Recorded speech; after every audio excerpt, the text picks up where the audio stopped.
Pernahkah Islam mewajibkan gaji kita dipotong langsung 10%? Kalau ada kabupaten, kota, pemda yang memotong 2,5%, itu pun zakat. Tapi 10% terlalu banyak. Yang 2,5% pun banyak yang mengeluarkan sumpah serapah. Saya mau berzakat itu terserah saya mau bersedekah itu hubungan pribadi saya dengan Tuhan. Kenapa mesti diatur-atur? Kenapa mesti diurus-urus?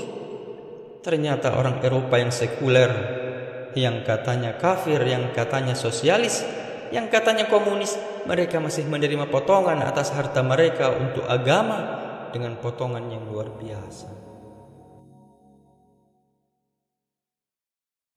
Assalamualaikum warahmatullahi wabarakatuh.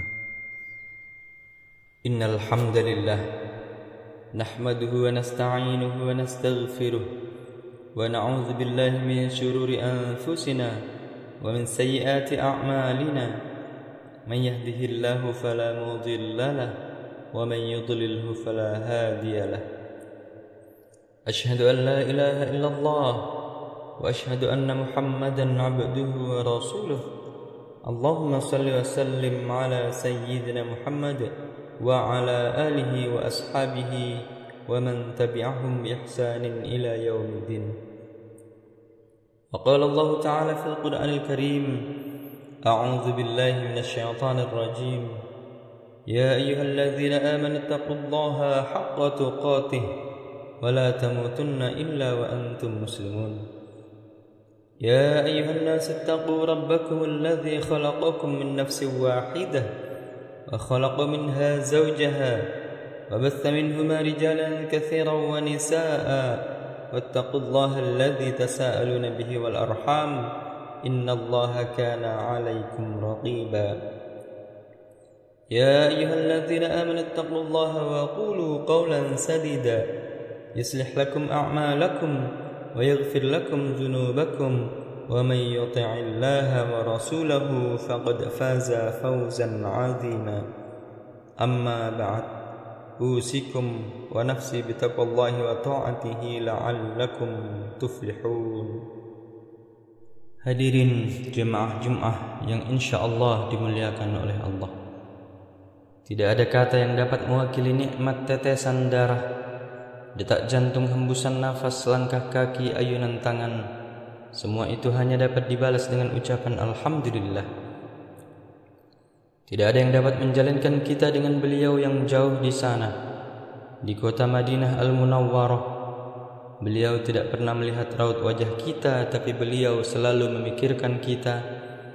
Kita kirimkan untuknya Allahumma salli ala Sayyidina Muhammad wa ala ali Sayyidina Muhammad. Hadirin jamaah Jumat rahimakumullah. Dari pagi sampai siang ini, sampai malam nanti, kita senantiasa mengharapkan Allah subhanahu wa ta'ala melimpahkan rahmat dan karunia-Nya. Karena rahmat itulah seekor singa tidak memakan anaknya, seekor burung gagak yang garang tidak memakan telurnya, seekor gajah tidak menginjak anak bayinya yang baru lahir. Karena apa? Karena ada rahmat Allah subhanahu wa ta'ala. Bahkan suatu ketika Nabi sallallahu alaihi wasallam mengatakan, la yudkhilu ahadal jannata amaluh. Kamu tidak akan masuk surga karena amalmu. Wala anta ya Rasulullah, apakah engkau pun tidak akan masuk surga karena amalmu?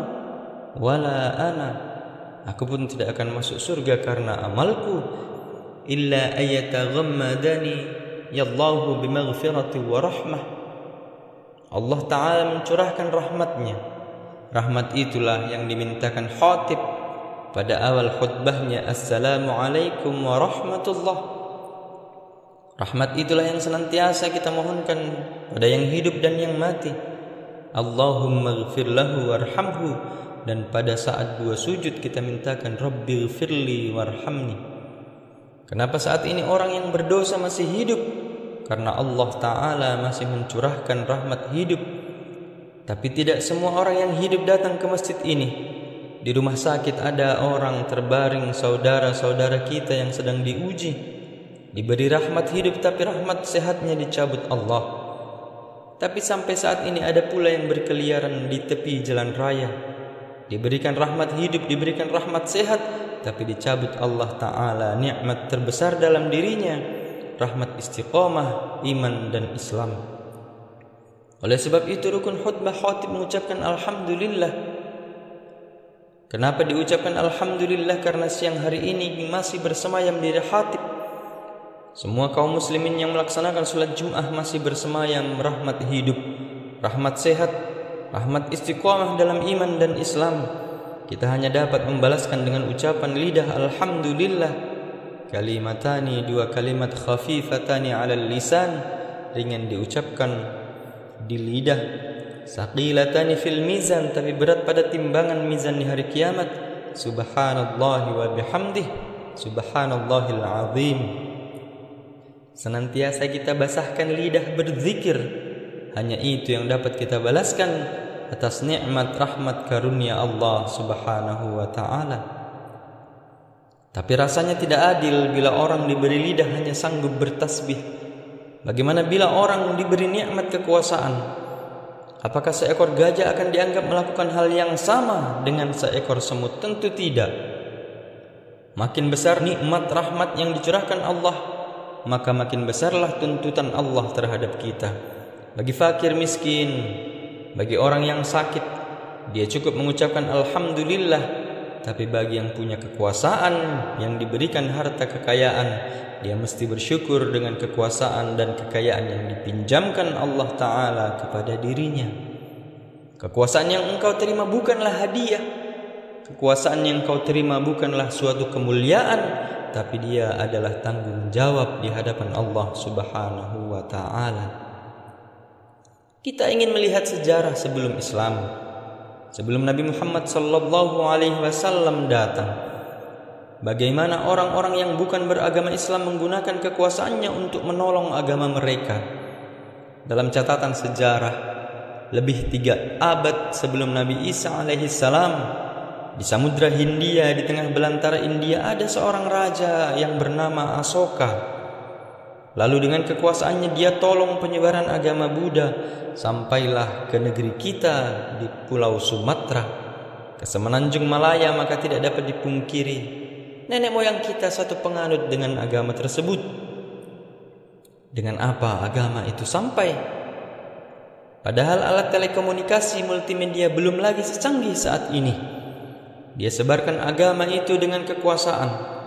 Nama Asoka tertulis dengan tinta emas sebagai seorang kaisar India yang mengejar segala penjuru dunia untuk menyebarkan satu agama keyakinannya. Abad ketiga memasuki awal abad keempat Masehi, seorang kaisar Romawi bernama Konstantin ingin memuliakan namanya. Dia buat nama kota dengan nama dirinya, Konstantinopel. Seluruh Eropa dia kristenkan dengan apa? Dengan kekuasaan yang ada pada dirinya. Bila orang tidak tahu apakah keyakinannya ini, apakah diridhoi Allah atau tidak, tapi dengan kekuasaannya dia tolong agamanya. Lantas mengapa orang yang beriman, yang yakin la ilaha illallah Muhammadur Rasulullah, tetapi dia tidak berbuat apa-apa untuk agamanya? Kelak dia akan ditanya di hadapan Allah. Bagi yang punya telinga hanya akan ditanya telinga, bagi yang punya mata hanya akan ditanya mata, bagi yang punya lidah hanya akan ditanya lidah. Tapi yang punya harta kekuasaan, selama engkau hidup, apa yang engkau sudah berikan untuk agama Allah? Bagi yang punya harta kekayaan akan ditanya berapa masjid yang sudah kau bangun, berapa musola yang kau bantu, berapa anak yatim yang kau sekolahkan. Bagi yang punya kekuasaan, berapa perda peraturan daerah yang berbau syariah yang dapat engkau lahirkan. Karena permasalahan problematika umat tidak selesai dengan khutbah Jumat. Anak-anak remaja keluyuran malam lewat jam 12, jam 1 malam. Apakah mungkin ustadz berceramah di tengah jalan, di karaoke, di diskotik, di kafe? Ini tidak dapat dilakukan. Lalu siapa yang dapat mencegah nahi mungkar ini? Ialah orang yang memiliki kekuasaan, orang yang kepalanya hanya diisi hukum. Dia ahli hukum, tapi senantiasa hatinya berzikir la ilaha illallah Muhammadur Rasulullah. Pribadi orang Islam tidak hanya dinilai dengan kesolehan pribadi, Tidak hanya soleh secara pribadi, rajin puasa Senin Kamis, rajin sholat Jumat, hanya untuk pribadi saja. La ayyahdiyallahu bika rajulan wahidan. Satu orang yang dapat hidayah karenamu, khairul laka min humrin na'am. Lebih baik daripada engkau memiliki seekor onta yang merah. Onta merah adalah harta kebanggaan orang kafir musyrik jahiliyah. Engkau memiliki seekor onta yang merah, kau sangka kau punya dunia dan seisinya. Bukan itu kata Nabi. Satu orang dapat hidayah karenamu. Engkau lahirkan peraturan-peraturan yang dapat menjaga umat, yang dapat menjauh dari kejahatan yang mungkar. Khairul laka min humrin na'am. Lebih baik daripada engkau memiliki harta yang berlimpah ruah. Muslimin jamaah Jum'ah yang insyaAllah dimuliakan oleh Allah, maka mari kita renungkan. Mungkin ketika kita mendengar kalimat-kalimat ini terlintas di pikiran kita, aku bukan penguasa, aku tidak punya kekuasaan. Memang benar.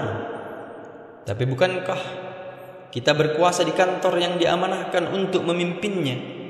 Bukankah kita berkuasa di perusahaan, di toko yang kita diamanahkan oleh Allah untuk menjadi pemimpinnya? Bukankah kita berkuasa di tengah keluarga? Paling tidak kita adalah seorang kepala keluarga dan berkuasa kepada anak istri. Ya ayyuhalladzina amanu, wahai orang-orang yang beriman, qu anfusakum, jaga dirimu, wa ahlikum, orang-orang yang berada di bawah kekuasaanmu, naro, dari api neraka. Seorang pemimpin tidak dapat mengatakan yang penting aku selamat, yang penting aku sholat, yang penting aku puasa. Masalah anak buah saya bukan urusan saya. Kita kan sudah dewasa, urusan pribadi urus masing-masing. Hubungan dengan Tuhan, hubungan dengan individual. Inilah kalimat orang-orang sekuler yang memisahkan diri dengan agama, yang memisahkan kenegaraan dengan agama. Dalam Islam kita diajarkan mulai bangun tidur buka mata sampai tutup mata harus berdasarkan ajaran Islam. Ya ayyuhalladzina amanu, hai orang-orang yang beriman, udkhulu, masuklah kamu, fissilmi, ke dalam Islam kafah, secara keseluruhan.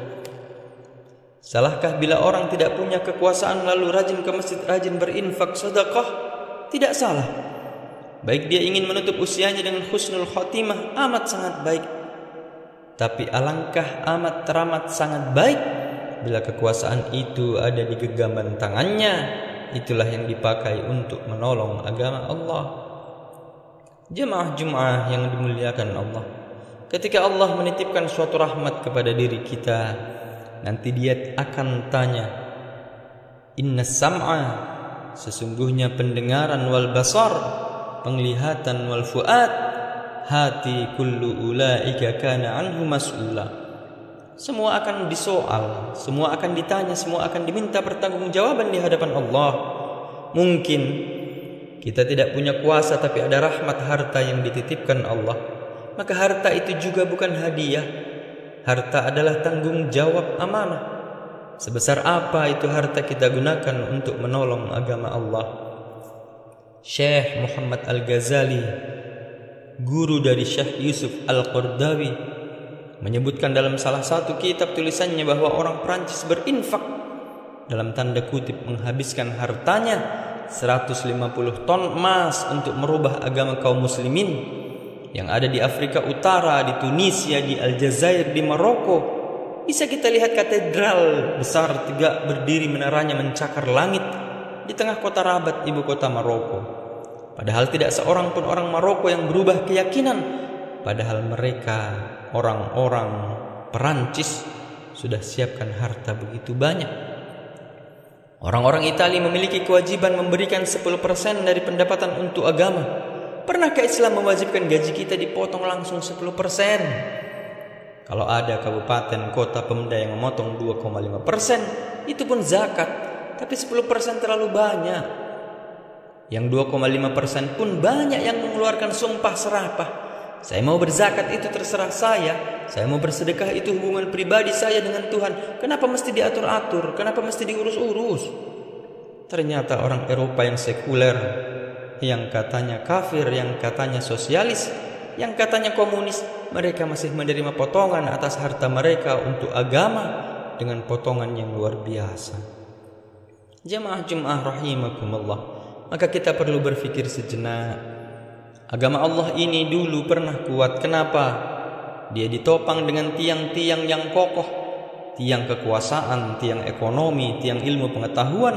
Maka kita akan bangkitkan lagi agama ini. Sulitkah bagi Allah Ta'ala menolong agamanya? Allah Maha Besar.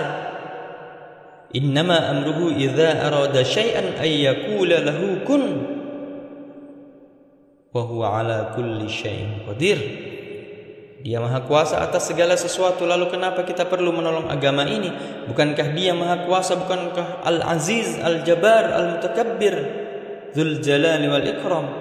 Kenapa makhluk yang lemah ini disuruh untuk menolong agamanya? Dia katakan dalam kitab sucinya, in tansurullah, jika kau tolong agama Allah yang surkum, Dia akan menolong kamu. Dia bukan tak sanggup untuk menolong agamanya. Dia Maha Kuasa untuk membolak-balikkan dunia ini, tapi Dia ingin menguji hamba-hambanya. Hambaku yang kutitipkan kekuasaan, kutitipkan harta, sudikah engkau kuuji dengan kekuasaan, dengan harta itu? Banyak orang yang menganggap miskin itu ujian, menjadi rakyat jelata, tidak punya kekuasaan. Oh, kasihannya fakir miskin, dia sedang diuji. Tapi banyak yang tidak sadar bahwa kekuasaan adalah ujian, bahwa harta adalah ujian. Banyak yang lulus dengan kemiskinan, banyak yang lulus dengan kesusahan, tapi ketika diuji dengan harta dan kekuasaan, disitulah dia lupa kepada Allah Subhanahu wa Ta'ala. Padahal semua ini tak lain dan tak bukan hanyalah ujian. Di siang hari sepekan lamanya kita sibuk dengan aktivitas, rutinitas menghitung harta, mengurus kekuasaan, tapi siang ini kita masih diberikan hidup, nikmat sehat wal afiat. Merenung sejenak dalam khutbah Jumat. Apakah selama ini kekuasaan dan harta yang kita miliki kita pakai untuk menolong agama Allah?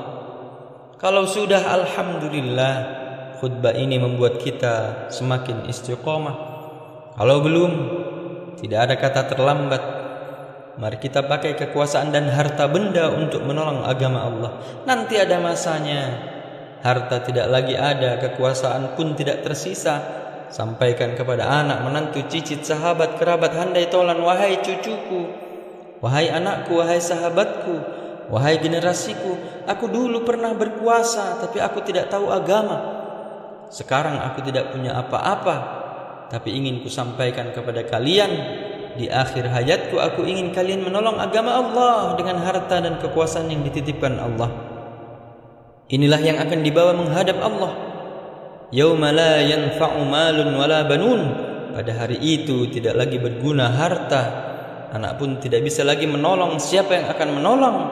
Orang-orang yang datang menghadap Allah dengan hati yang bersih, membawa amal soleh. Pada saat menutup mata, amal soleh akan dibawa. Saat itu malaikat datang menghampiri. Sebelum Israel mencabut nyawa, apa kata malaikat? Alla takhafu, wahai calon jenazah, hai yang akan mati meninggalkan jasad, la takhafu, jangan takut, wala tahzanu, jangan sedih, wa basyiru bil jannati allati kuntum tu'adun, berbahagialah kau mendapatkan surga yang dijanjikan Allah. Saat tersenyum, saat itulah ruh keluar dari jasad, dibawa oleh malaikat Israel menghadap penciptanya Allah. Barakallahu li wa lakum fil Qur'anil azim, ونفعني وإياكم بما فيه من الآيات والذكر الحكيم وتقبل مني ومنكم تلاوته إنه هو الغفور الرحيم.